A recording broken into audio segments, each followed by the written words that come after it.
What is the thing that you attribute to you, both of you, just getting to the other side of this in the way that in the extraordinary way that both of you have, and also just in family, like you have in long-term, very long-term. You've been married how long now?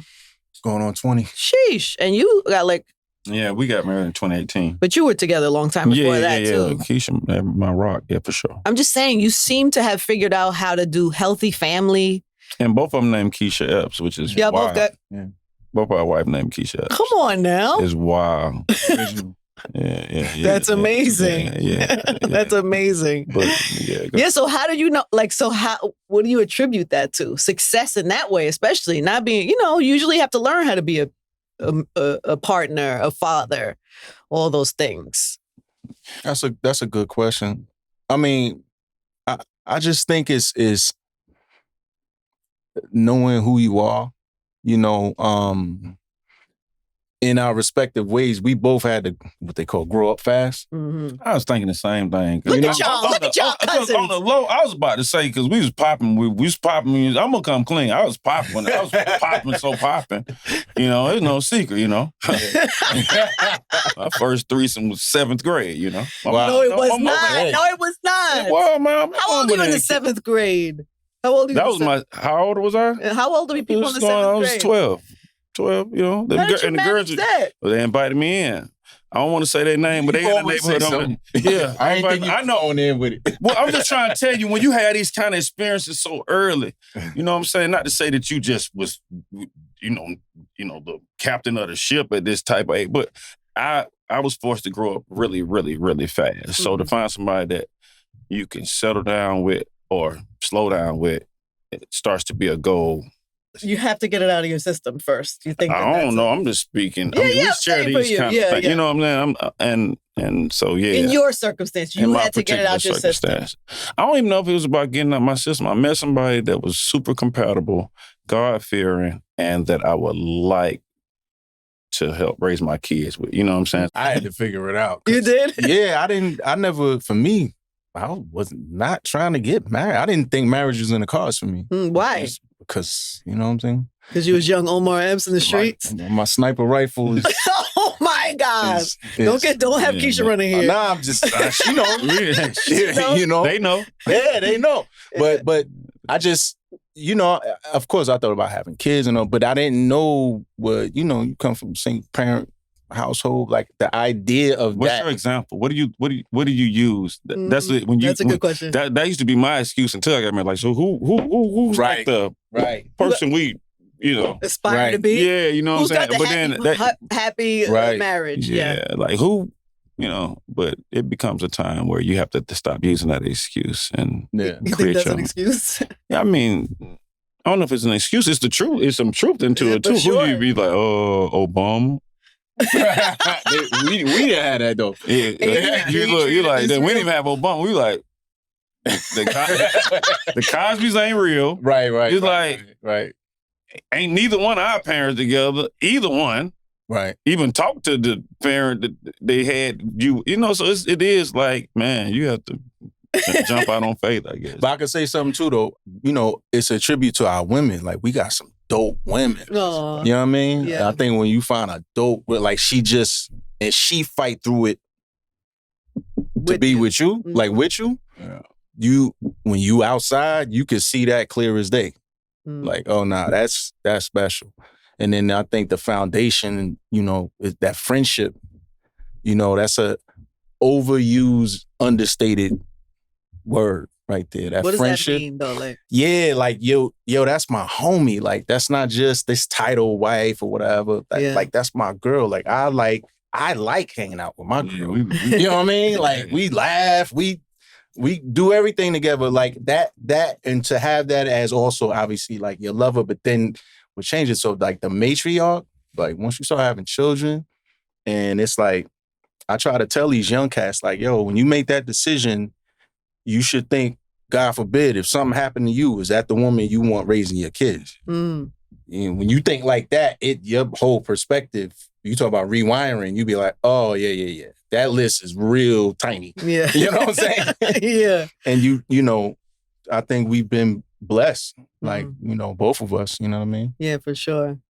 Well, was Keisha already? She was, right? I was gonna say, when we met? I was gonna say, what was it about her? But she wasn't in Total? She was yeah. She was in Total, but they wasn't signed. So when we met... Oh, she was aspiring Total. Yeah, we met like early, and it's like, I don't... So you watched that but you watched her whole... Oh, yeah. The evolution of that. And it was incredible. Because sometimes when people have, especially celebrities, date each other, I think a reason that it doesn't work is because they see them as this entity, star, and then sometimes that fizzles out. But you two have rode all the waves of all of that stuff together. Yeah, but again, that friendship, like that was the homie. So when I was watching, obviously I was happy and proud of her, but I'm like, oh man, you about to put that gel in that weird gel you do. I know the tricks. Yeah. You know what I'm saying? But it was just dope to see, her own star, rise and more importantly, like, her fulfill her dreams and aspirations, and just to be there, on the sidelines rooting for her the whole time. So that's dope. It's dope. What about fatherhood? How have you guys managed that road? For me, I tell my kids all the time, I'm like, look, I'm figuring this out just like you are. Like, I ain't, my you oldest. Tell them that? Yeah. My oldest is 26, my middle 21, my son is 17, and I'm like, this is weird. like, did your kids see this movie, Phil? Yeah. And did they know all of this already? Because you're pretty honest with your kids, no? I'm super honest. They didn't know, but then, they know now. They know, basically. I try not to hide too much from them. They already go to a private school, which is nothing wrong with going to a private school, but I do try to inject a super reality space on what it's like, for us. Mm-hmm. Outside of those school walls. So yeah, I shared it with them, and and then with my oldest kid, I have a 16-year-old, so sometimes I spaz out and tell them, like, when I was your age, I just say some, the kids hate when you say that. But it's some of them don't know, like, damn, you did, like, whoa, it's like you trying to trick the trickster, you know what I'm saying? It's like, but I love it, man. I have 2 daughters, 16. About to be 17 next week. So Heaven and my mom born the same day. That's how stuff work in my life. So the universe. Mama be 75, Heaven be 17. She good driving. She wants to go to Howard. If that's what she want to do, we gonna visit and do that.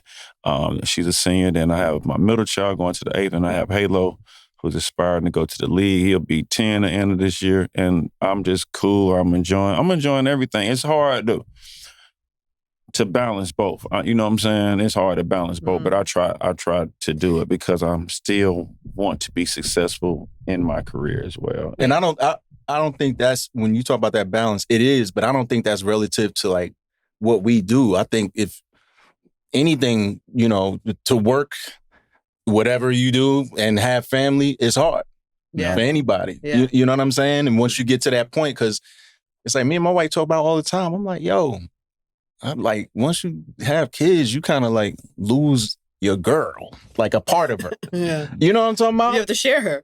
You have to share her. Yeah. And like, so now we at the point, I'm like, man, youngest is 17. I want my girl back. Oh, like, I love they can that. take care of themselves. Like, I be like, Keisha, I'm hungry too, Like, kids, what y'all want? Kids. Right, like, you know what I'm saying? But I get it. You know what I'm saying? I get it. But I'm thankful. Y'all gonna have second honeymoons once these kids out the house. Yeah. You gotta be going for it. But you know what's funny about kids when you talk about like, you showing your kids and like the movie, it's funny because you could tell them stories and they sound like mythology to them. Yeah. They could never understand. It's like, nah, I really went through this. Yeah. And it's like, so they so detached from that, which is a beautiful thing. Yeah.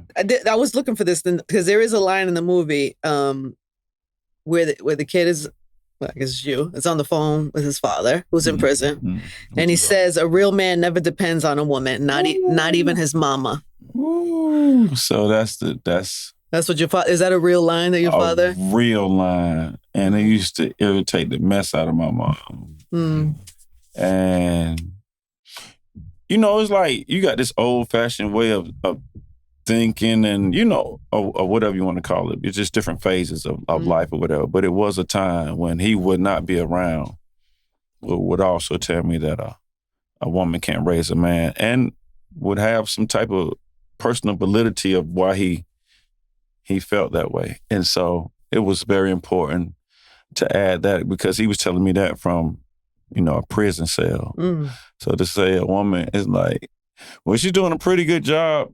She's doing a pretty. She's doing pretty good, And it's like, you don't want to take sides and be like whatever. But that is a hard position to be in. But yeah, that's a very true statement that he made until he left about men and raising men, so to speak. Yeah.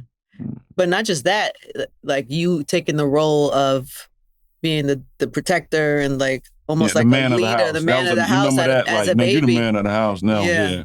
So yeah, that too, get your pellet gun and until you're able to get a real gun and just be a protector and like, whatever. Ain't nobody gonna touch your mom. I was just one of those guys. If I don't like the boyfriend, then you can't like the boyfriend. You know what I'm saying? But no cap, when I'm not home, I tell that to my son. I do too. You the man, look at the girl, watch the girls. I do it too. That's what you tell him? Yeah. On that, you know how to move. Like when I'm, if I'm out working or whatever, hold it down. Because I think there's power in that. You know what I mean? And meaning like organic with the natural. Yeah, you're giving them responsibilities. Yeah. How old is your son? 17. 17 now. Oh yeah, so at 17. Well, yeah. Ready. Are you a tough father? You are, aren't you? Yeah. Well, with my boy, yeah. With my girls, I'm like, Mush? You can't do nothing with girls. You can try to be tough. It's like, what do you mean? You can't do nothing with girls. What do you mean? You can't do nothing with girls. My daughters are switched. They are just like. They own you? Yeah, they got me. I literally was arguing with my daughter yesterday about eating. And she said, well, I'm not hungry. What do you want me to do? I said, you ate I said, you try to wait till you starve you shouldn't wait till you're starving to eat, Well, I'm going over with my friends. They have like sushi and maybe like some fruit. And I said, I'm tired of arguing about eating food. And I just walked. I didn't even say I'm tired. I just was like, go ahead. You know what I'm saying? But this is something I'm dealing with female, with little girls when they're growing and going through these emotions. Like I can't have too much masculine energy and have them shy away from me. I like when, my daughter went to the prom, she did something, not like that, but she did something that she knew. Man, she told me, you know what I'm saying? And I think that that's cool to have that kind of relationship. She couldn't hide it because how she walked in the house. But she was able to tell me. What are you saying now? My daughter had a couple drinks for a prom. You could tell when she walked in. Yeah, well, I wasn't there. My wife was there, but my driver told me. She wouldn't be the first. And she wouldn't be the first, right? And so she told me, like, it was this. She described it was some old private school punch. Concoction. Yeah. You know what I'm saying? Not a private school punch. And we passed that. So I like to have that relationship where we can still talk and you don't think I'm about to. I agree with that. You don't ever want your kids feeling like they can't talk to you about whatever. Yeah. So trying to find that balance too. What's the best parenting advice you've ever been given? Oh. Or that you've learned on your own? That's a good question. It's a lot. I got one. What's yours? One was early. I learned that sometimes because I used to beat myself up because I'm working. If I was late to the basketball game, I would do all that. Oh, it's as a mom. I would cry because I'd be late. No, it's hard. It's hard, and I try to be there, and I try to balance my life like that, but. There are times you might not be able to do or say or teach. I'm like, did I teach him that? Did I tell him that? So you worry about all the things that you might have forgotten to teach them. But I learned early that they learn more from watching you than they will ever learn from something you told them. Like who you are as a person, how you carry yourself, what like my standards are, my things like that. I feel like I always gave myself that grace to be like, okay, if you didn't do that exactly right, if you just be the best your version, at the very minimal, if you be the best version of yourself and you give that as an example to your child, that that in itself is good parenting. Yeah. You know what I'm saying? Like, I feel like that. I love that. It freed me up a little bit to not feel like I had to be a perfect mom. I explain like I like learning stuff. I like that. I'm gonna take that with me. You will? I love that. Yeah, I like that. Because it's like, did I do it right? But if you like, I guess, led by example and by actions, and they learn, you know, unconsciously or subconsciously, and you know what I mean? So it's not about like, because I have a little boy, so I want to give him all the game I can give him, you know what I'm saying, from what to do around women, grown-ups, police, all the basketball, whatever it is, you know what I'm saying? So I think what you said, actions, like how you move, the standards that you keep, like once they see how you move or how their mom moves. Because we can tell kids, we know. I know people tell me stuff when I was a kid till they was blue in the face. I'm not listening to that.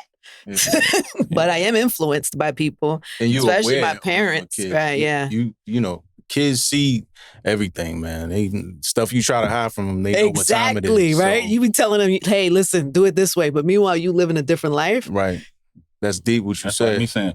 For more episodes, you know what to do. Subscribe, like, comment, and we'll see you on the next IRL podcast.